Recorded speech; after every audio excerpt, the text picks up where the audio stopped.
আপনি কি জানেন একটা ছোট আমল আপনার জীবনের সব গুনাহ মাফ করিয়ে দিতে পারে, অথচ আমরা প্রতিদিন এটা ভুলে যাই। আমাদের জীবনে আমরা কত ব্যস্ত, কাজ, পড়াশোনা, মোবাইল, দুনিয়ার চিন্তা। কিন্তু আমরা কি কখনো ভেবে দেখেছি আল্লাহর কাছে ফিরে যাওয়ার সবচেয়ে সহজ রাস্তা কি?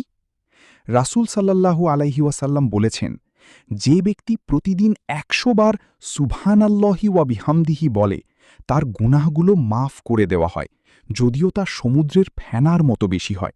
বুখারী, মুসলিম।